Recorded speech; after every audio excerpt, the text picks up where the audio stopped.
जय भीम साथियों, मैं अवनीश कुमार बौद्ध आज आप सभी से बात करने जा रहा हूं कि आखिर डॉक्टर बाबा साहब अम्बेडकर को ही संविधान निर्माता क्यों कहते हैं। संविधान निर्माण का श्रेय बाबा साहेब डॉक्टर भीमराव अम्बेडकर को ही क्यों जाता है।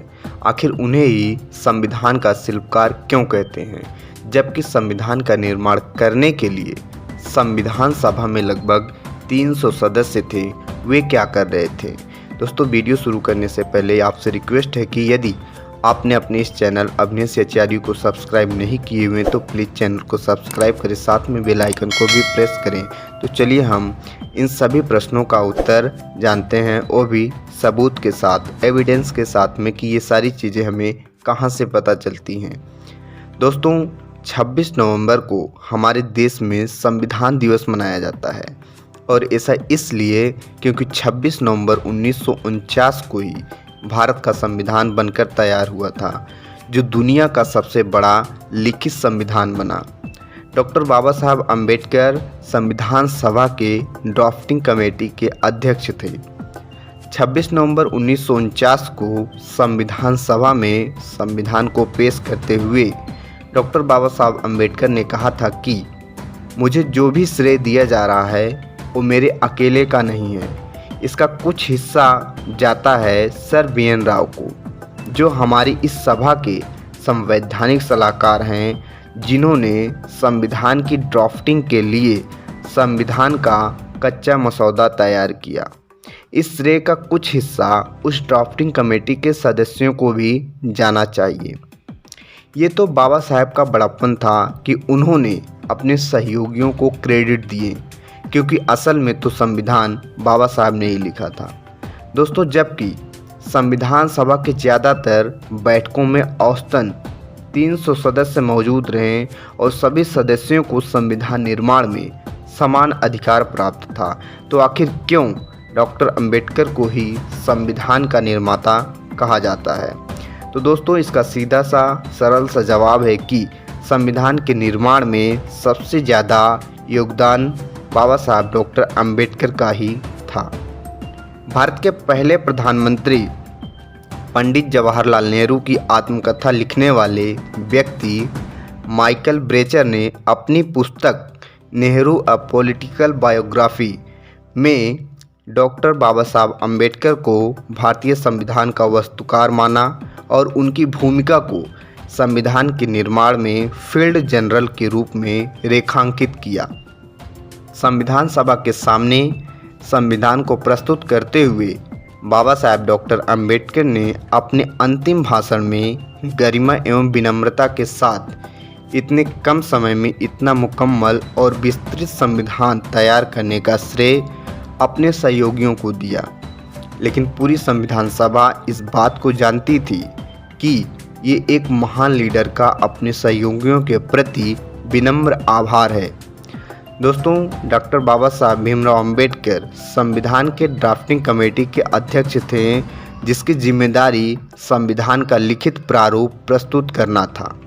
इस कमेटी में कुल 7 सदस्य थे और संविधान को अंतिम रूप देने में डॉक्टर बाबा साहब अम्बेडकर की भूमिका को रेखांकित करते हुए भारतीय संविधान की ड्राफ्टिंग कमेटी के एक सदस्य टी.टी. कृष्णमाचारी ने नवंबर 1948 में संविधान सभा के सामने कहा था कि संभवतः सदन इस बात से अवगत है कि आपने ड्राफ्टिंग कमेटी में जिन 7 सदस्यों को नामांकित किया है, उनमें से एक ने सदन से इस्तीफा दे दिया है और उनकी जगह अन्य सदस्य आ चुके हैं।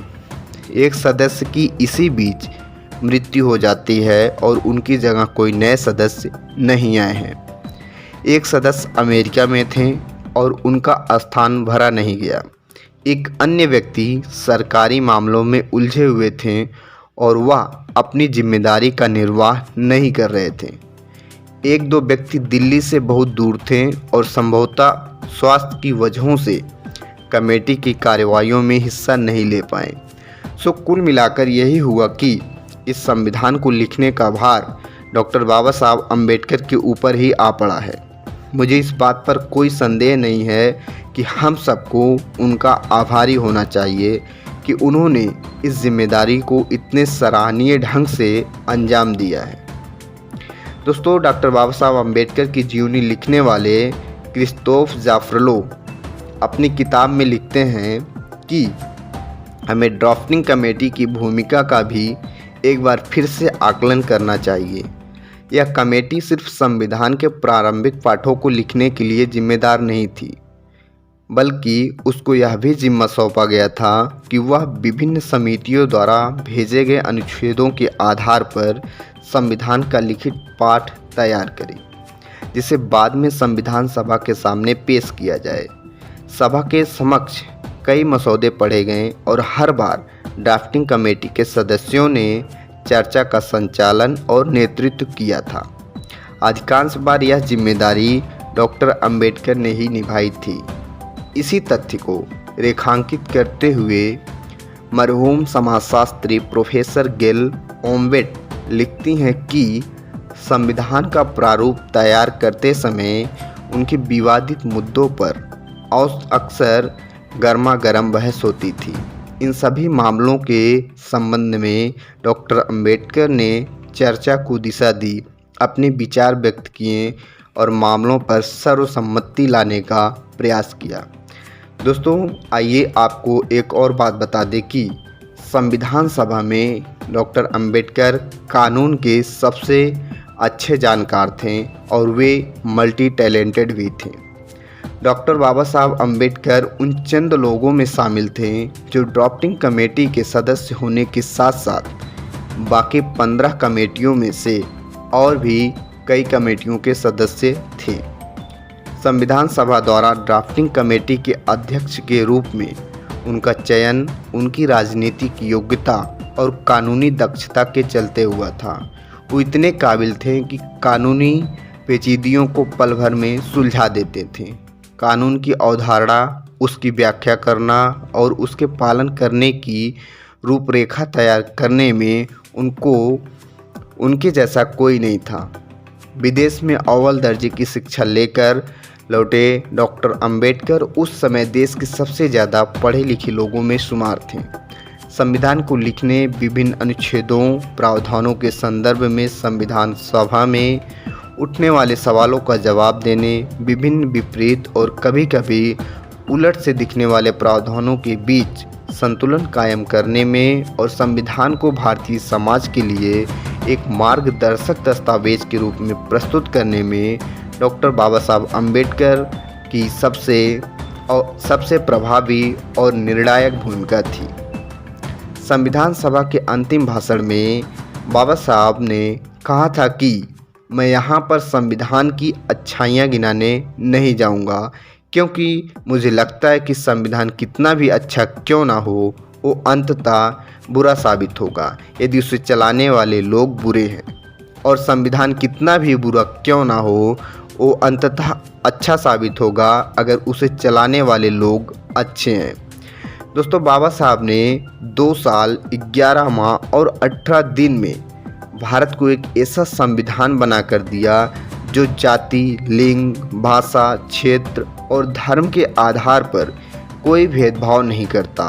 एक ऐसा संविधान जो हर किसी को समानता, स्वतंत्रता और बंधुता का पाठ पढ़ाता है। एक ऐसा संविधान जो सामाजिक न्याय की गारंटी देता है।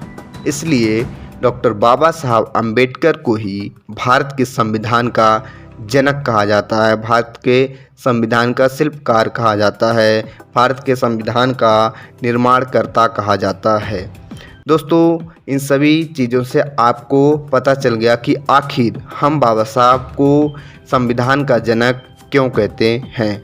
दोस्तों, वीडियो आपको अच्छा लगा हो तो वीडियो को प्लीज़ लाइक करें। यदि अभी तक आपने अपने इस चैनल अभिनेश आचार्य को सब्सक्राइब नहीं किए हुए हैं तो प्लीज़ चैनल को सब्सक्राइब करें, साथ में बेल आइकन को भी प्रेस करें, जिससे हर एक लेटेस्ट वीडियो की नोटिफिकेशन आप तक तुरंत पहुँचे।